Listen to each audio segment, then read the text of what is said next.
સમાચાર અમદાવાદથી અમદાવાદમાં પોલીસ અને ધારાસભ્યોની સંકલન બેઠકમાં અશાંત ધારાનો મુદ્દો ઉઠ્યો છે। પાલડી કોચરબ આશ્રમ નજીક કેટલાક લોકો અશાંત ધારાનો દુરુપયોગ કરી રહ્યા છે અને બીજા લોકોને મકાન આપી રહ્યા હોવાનો દાવો કરવામાં આવ્યો છે। તો આ તરફ આગામી દિવસોમાં શ્રાવણ મહિનામાં શિવ મંદિર પાસે ખૂબ જ ટ્રાફિક જામ થશે, જેને કારણે ટ્રાફિક માટેની વ્યવસ્થા પણ કરવા રજૂઆત કરવામાં આવી છે।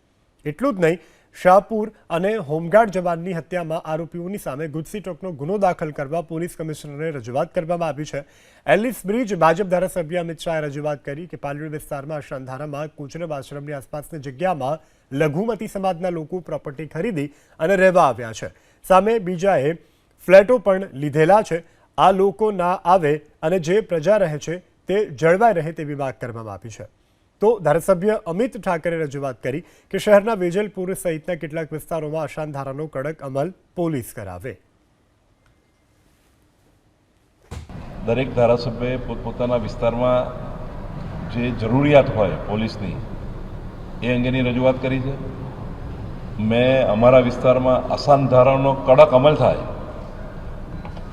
ગૃહમંત્રી અને મુખ્યમંત્રી શ્રી અશાંત ધારામાં સુધારા લાવવાની વાત કરતા હતા, પરંતુ અશાંત ધારો જે છે એમાં અસરકારક અમલ થાય અને પોલીસ એમાં અમને મદદ કરે। દસ્તાવેજ ના થયો તો પોલીસ ખાલી પણ કરાવી આપે એવી લાગણીને માગણી વ્યક્ત કરી છે।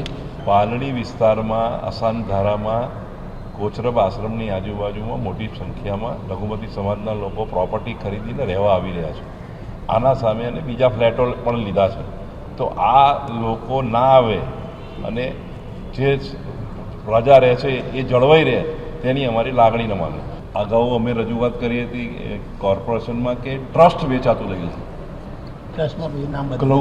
કોટ વિસ્તારમાં કોઈ ટ્રસ્ટ હોય તો ટ્રસ્ટીઓ બદલાઈ જાય, એટલે લઘુમતી સમાજના ટ્રસ્ટીઓ આવે, રાજીનામું આપીને બીજા ટ્રસ્ટીઓ આવી જાય, એની પણ અમે રજૂઆત કરી છે કે ટ્રસ્ટીઓ પણ બદલાય નહીં અને જો બદલાય તો પ્રોપર્ટી ટ્રાન્સફર ના થાય।